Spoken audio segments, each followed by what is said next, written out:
We are talking the Black Friday purge, the highs, the lows, the oh no's. Let's get into it. So we start with the WWE cuts on the 21st of April, Black Friday cuts. So let's get through. Let's talk about, first of all, first names on the list is Aleister Black and Zelina Vega. Aleister Black is a superstar. I've always said that I've always enjoyed his work. I've always just thought that his finisher was one of the greatest finishers I've ever seen in the business. It's fairly simple, but the way he hits it, the way he makes it look, the outwardly effect gives off towards the audience is something I just believe it is one of the best that I've seen in the business. And then there is also Zelina Vega, who I've also thought is an exceptional superstar, third superstar. I believe we've watched Zelina Vega become a better and better performer throughout time and really enjoyed that about her work. Similarly, I thought Malachi Black or Aleister Black, whichever name he is going by after his release, I believe it will be Malachi Black. But the fact of the matter is, I really enjoy his work so immensely. I believe he's something like Andrade. Of you saw Andrade leave the company and is now doing very well in AEW. I believe he is a hybrid. That springboard moonsault that he does just in transition, just coming off the rope, just running the ropes, springboard is absolutely phenomenal. His agility, his technique, that Muay Thai kickboxing style that he adds within the character and persona and performance that he gives in the ring is absolutely sublime. As far as characterization goes, I think he is also very good at that. I believe we live in a different time where this brooding kind of not necessarily what we want to see. To say that he hasn't committed to it is definitely not. You can see that that is his world, that is his style. So the fact that it isn't getting through to the audience, well, I'm not sure it's not getting through to the audience because I very much like Aleister Black, and at any given time, I would always have an Aleister Black on the roster, and not just a Aleister Black himself. So it's a little bit disappointing for me to see that once again WWE have seemingly fumbled him, especially when this iteration of Aleister Black was much better than the last. I believe with Zelina by his side, both of them this dark characters. I did before it stinks the holy high hell of Karrion Kross and Scarlett. But the WWE did not have that.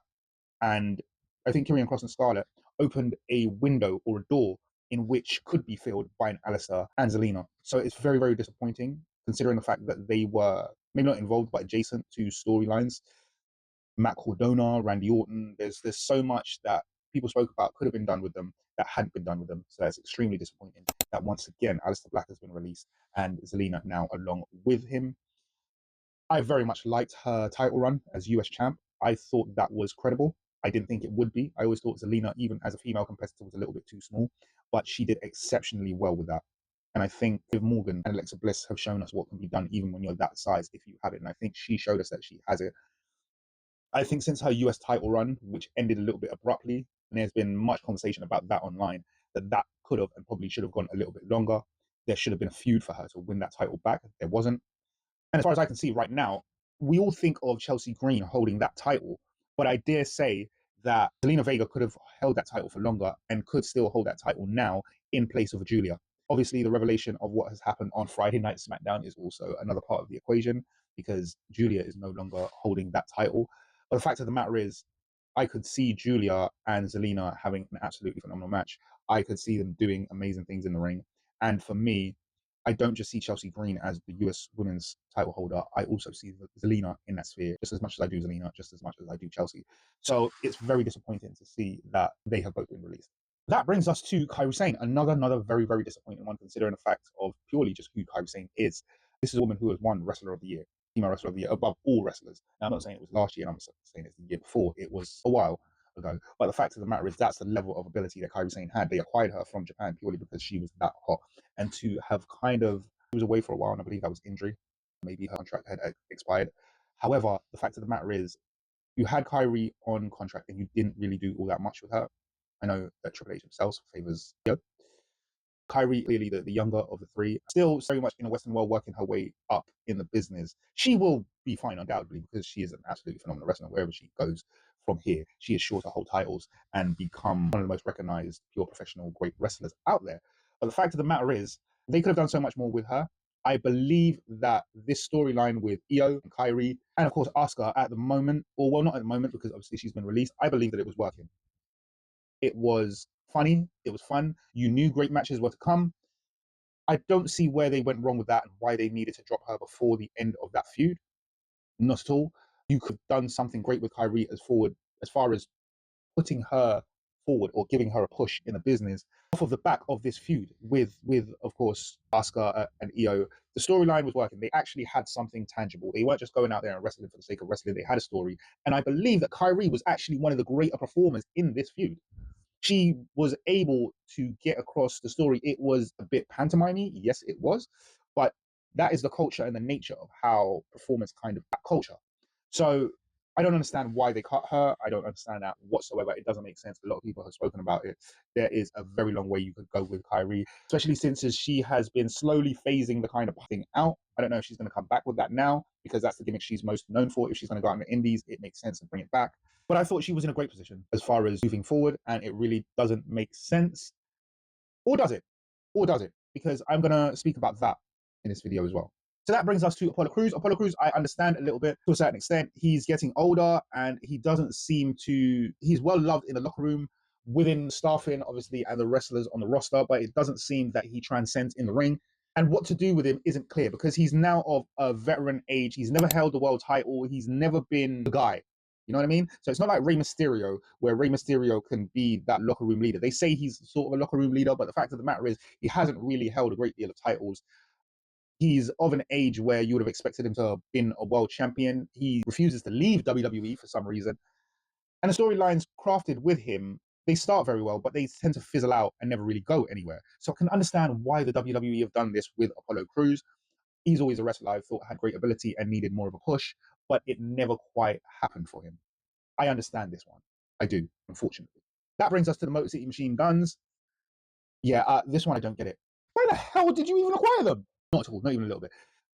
I do understand the Motor City Machine Guns are getting on in years because I watched them, I believe it was the late end of my teens. So I understand that the Motor City Machine Guns have been around for a while. They've been around as singles competitors, they've been around as tag team competitors. They've done very well in their career, and I don't think they necessarily had the fame as a tag team unless you were watching TNA. Because of that, I think they came to the WWE very late.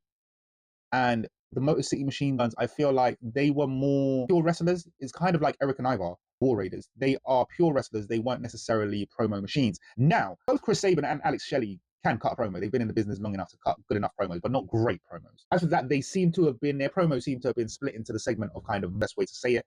Their promos were based around Domino's adverts and whatever merch the WWE were kind of selling. Their promo segments were essentially always backstage. Because of that, I don't think they necessarily got over as much as they wanted to. The people that they had a rapport with, that they had worked with before, look at that, Ciampa's gone. Gargano is, I don't know what's going on with Gargano because, of course, he didn't win the NXT North American title. No idea what's going on with Gargano. They built it as a revamp and now he's off TV completely. I got no idea.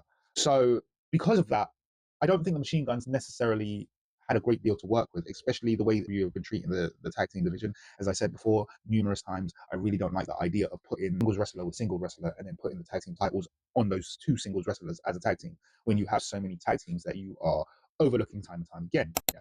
That plus to the leader of a faction who has a tag team that is consistently overlooked, and that is, of course, Legado del Fantasma.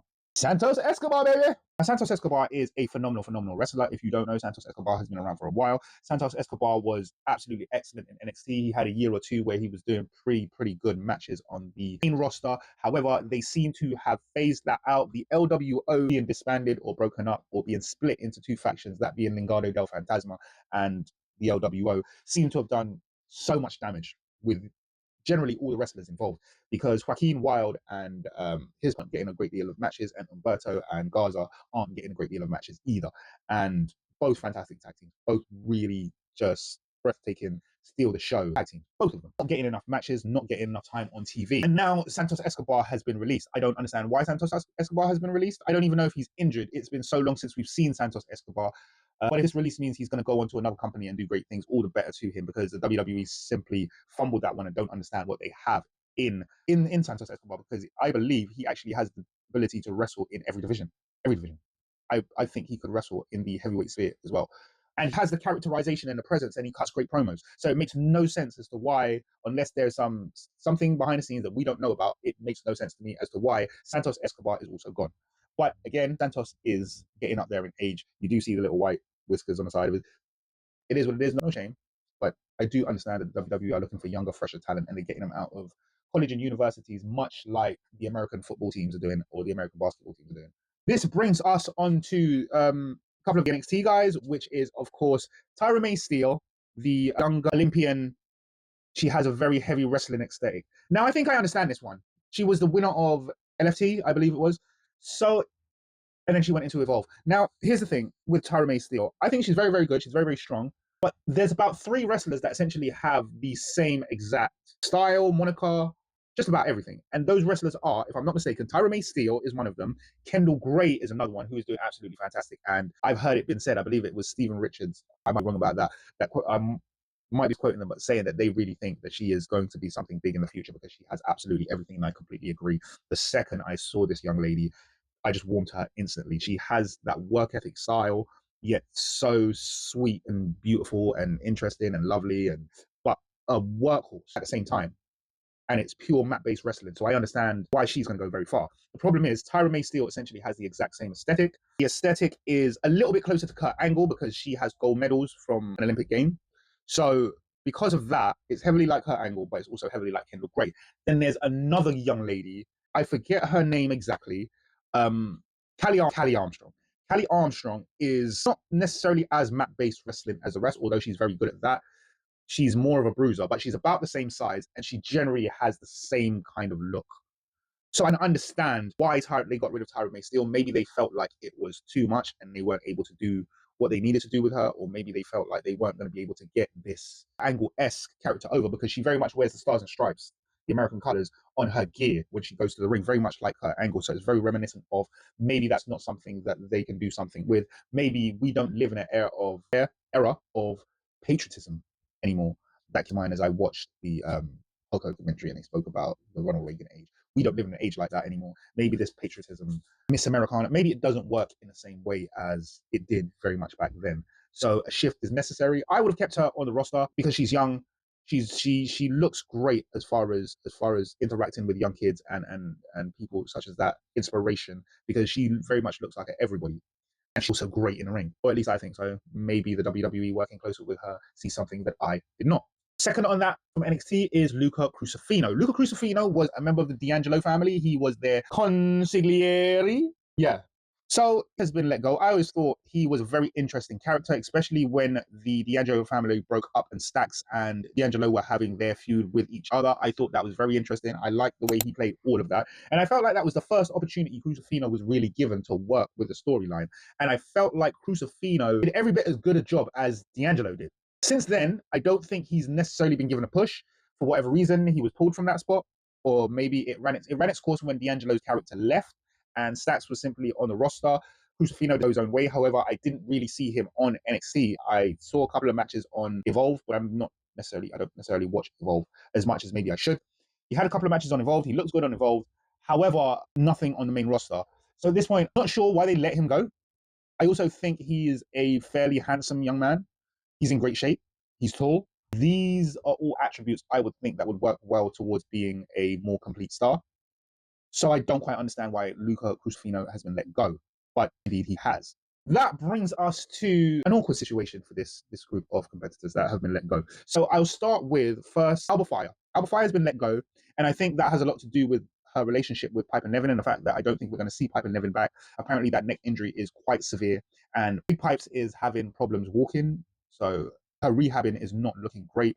Her tag team partner, of course, is Alba Fire. Not historically, but they have been friends for a long time, being two of the more famous ladies to come out of wrestling from Scotland. So they have a pre-existing relationship there, worked together for a long time in many different places. They formed, obviously, the Green Regime with Chelsea Green, which is essentially no more. Chelsea Green is, I think, going to have to pivot from that character. Well, not necessarily the character, but the whole Green Regime idea, which was really, really good idea, really a great idea. And look what it did for not only her, but all three, because both Piper Niven and Alba Fire could have been let go a very long time ago. I wouldn't have liked it because I like both Alba Fire and Piper Niven, but there seems nowhere for Alba Fire to go. She's neither a merch machine nor a great looker as far as the other ladies are on the roster, and she doesn't have a great gimmick to rely on. She simply has her wrestling abilities, which is something European wrestlers mainly focus on. They focus on being great wrestlers, not so much promos, because if you're a wrestling fan, you're going to go to a wrestling show anyway. You don't necessarily need to be persuaded by great promos, although they do help. So that brings us on to Zoe Stark. Zoe Stark is an interesting one. A lot of people may have not realized that she was still on the roster, not active, but still on the roster after that horrific injury in a match against Kairi, where she did her ACL, MCL, and meniscus. Now, we all assumed, quite rightly so, that she would never be back in the ring again. And I believe 2 days after the injury, she went online to say that she had retired from the business. Well, it turns out that wasn't necessarily true. And in fact, she started to rehab and is close to coming back, from what I understand, many reports. And then she has been let go while injury. Usually the WWE don't do this, but I guess TKO were in a different realm and sphere altogether. So she has been let go. I think this is a little bit what we say out of order, unacceptable. That brings us to the entirety of the White Six. Now, talk about extremely baffling. What? I think it makes no sense to have gotten rid of the White Six, especially when you never gave them a storyline or anything to really work with. You gave the MFTs a storyline, because them taking the lantern, really more times than not, they got to cut a promo here and there to respond back to Solo. But the whole thing didn't really work, especially since as it seemed to prioritize the MFTs and not, you know what I mean? I think with the Wyatt Six, the storyline with the Street Profits and them taking the tag team titles was a much better storyline than the MFT storyline. Way better on a country scale. Okay. Two, one thing that I noticed. So throughout the entire run of the Wyatt Six, and I had to research this because I was sure I was right, but I needed to research it just to make sure. Nikki Cross hasn't had a match in 3 years. Her last match was a loss to Nia Jax, I believe it was on SmackDown, in 2023. She has gone the entire run as Sister Abigail and not had one match whatsoever against anyone. She has just been background work for the last 2 years, because let's say they were off TV for at least a year. The Wyatt Six has been back for about 2 years. That's all she's done for 2 years, is just wear a creepy mask. Got on the apron a couple of times. Nikki Cross is a 2-time WWE champion. Nikki won the title, and Nikki Cross, as the manic crazy Nikki Cross, won the title once. That's 2-time champion. She is a phenomenal wrestler. She's gone 3 years without a match and then been released. I don't really think the White Six were given a chance to stretch their legs whatsoever. No. So yeah, but I have something of an explanation, and that explanation is the influx of superstars from NXT and other companies. So we have Joe Hendry, we have all 3 members of Fatal Influence, which is unique because I believe Fatal Influence was supposed to be bumped up quite a while ago. However, they had to replace Nyx, named Jasmine or something like that. Nyx, I forget her name at this point, with Lainey Reed. So I feel like Fatal Influence were coming for quite a while. Of course, JCJ learned her trade being in Toxic Attraction with Mandy Rose. Mandy Rose was phenomenal. That was one of the greatest title reigns. I believe they were coming up, but that they just kind of same thing and made Fatal Influence and then made JCJ the leader of that, considering the fact that Gigi Dolan had left and so had Mandy Rose. So yeah, Joe Hendry coming up. That gives us Fatal Influence, who have come up. That gives us Ricky Starks, or sorry, Ricky Saint, as he is being called. I'm still stuck with the AEW. I can't get rid of Ricky Starks. I'm sorry. We have Ethan Page. We have Lash Legend, who's come up. We have Trick Williams, who's come up. We have Sol Rooker, who's come up. We have Javon Evans, who's come up. We have Obafemi, who's come up. And something tells me the reason you haven't seen Kehlani Jordan on NXT TV for a little while is because she is also coming up. For those who don't know, Kehlani Jordan is, of course, Carmelo Hayes' wife. She is also a great performer, a former gymnast, if I believe. So we're looking at the same kind of style set as Tiffany Stratton. However, she is better than Tiffany Stratton. So yeah, it's a whole lot of wrestlers who have either come up and are there or are coming up, and this is in a space of 3 to 6 months, I would say. This is probably why the WWE feels safe to release all of these superstars, especially a lot of those superstars are getting on in age, for some of them. So I understand it's the influx of these NXT stars. I mean, we're all kind of, as fans, tied to the product, and we all enjoy what we're watching. We sometimes feel very much connected to these superstars. So seeing some of them let go like this, especially considering the fact that they haven't had the chance to work to the best of their ability, is somewhat disheartening. But I guess it is what it is. We will go on to watch the product and hope for the best, especially for some of these younger superstars. And we will keep our eye out for these other wrestlers that we have known and loved for so long on the independents or indeed within other companies. If you like the content, please hit like, subscribe, hit the notification button, to let you know when I'm uploading next. And until then, I have been the Triple Crown Champ. I'll see you next time.